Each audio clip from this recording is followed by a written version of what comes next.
Hey, this is Seb, and in today's video we're checking out 5 of the most realistic mods you can get for Ready or Not.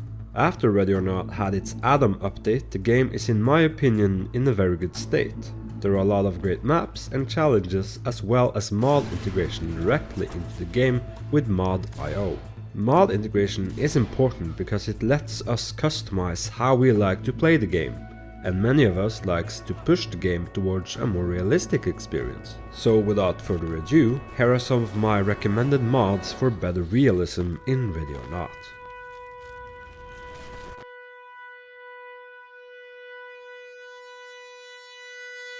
The first mod on the list is Ragdolls Return.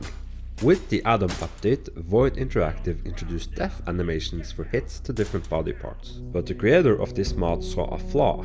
That the animations in their current form, unfortunately, play in their entirety without realistically interacting with the map's geometry, so bodies would have a tendency to slide off obstacles in an unnatural way or even float over uneven terrain. The creator of the mod recognized this and made the mod to drastically reduce the length of the animations as well as switching to ragdolling even before the character hits the ground. This makes it so that the character body reacts realistically with the environment. Like the creator explains it, essentially they react to the hit and then the physics just take over.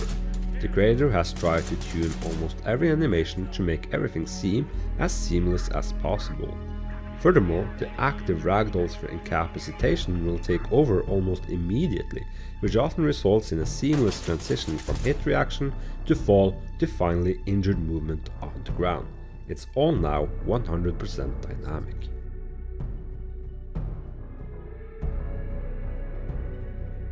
There are plenty of dark scenarios in Ready or Not where the vanilla flashlight can come in handy.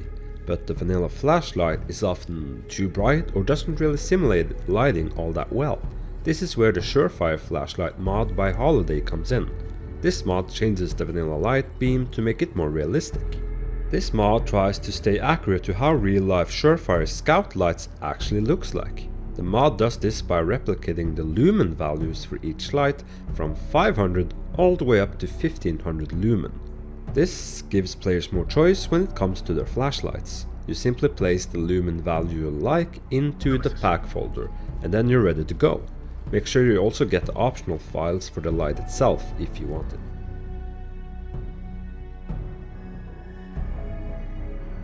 This mod delivers exactly what it promises, a realistic depiction of how ground panoramic night vision or GP-NVGs looks like from the user's perspective. The kicker here is that you don't need the program Reshade to use this. It's now just directly replacing the vanilla NVGs. GP-NVGs gives the user a higher field of view, therefore the name panoramic. This can of course be used with both green and white phosphor options, so if you're looking to make night missions a little bit more authentic, you should give this mod a try.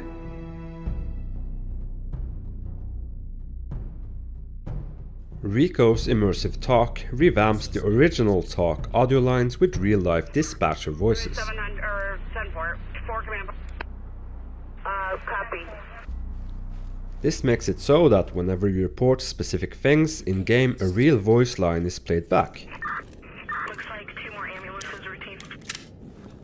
The creator added over 72 plus dispatch lines separate into categories, and it works in response to reporting suspects in custody, reporting injured persons, as well as reporting downed officers. Having real recordings of dispatchers makes the game immersive and gives it a slightly more realistic feeling to the situation. Remember that when changing the voiceover for Ready or Not that you should keep the original as backup, in case you want to switch back at any time.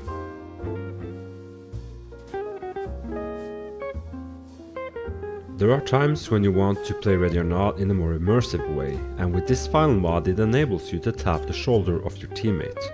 This is especially in handy if you want less verbal communication, and the mod Tappy lets you interact with other players when you are close enough. A small icon appears on screen, and when it is pushed, it triggers an audio and visual cue. It will show a subtle screen edge effect on the receiving player and a voice line displayed back. The mod requires the host to have the mod in-game menu enabled, so check out my previous mod video about that. The Tappy mod has no animation, but a lot of settings you can choose from. In its current state, all players require the mod in a co-op session, but as I said, only the host needs in-game menu. You can even change the audio to something more custom. This mod is perfect if you want less verbal communication in your co-op session.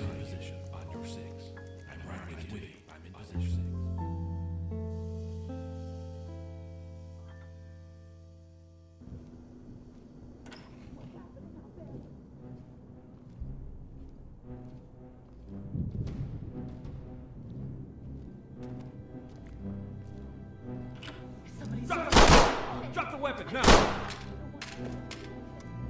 We've got a dead suspect here. We may have additional victims. This is a body cam preset mod for Reshade. This preset will create a unique new experience for it or not by replicating body cam footage as well as changing the visuals for the entire game. The mod offers a few variants to the overlay, and having it be a Reshade preset, you can of course tweak every setting to your liking. If you want less grain or more chromatic aberration, no problem, just adjust it in the options. And of course the overlay itself can be replaced by something more custom if you so choose to.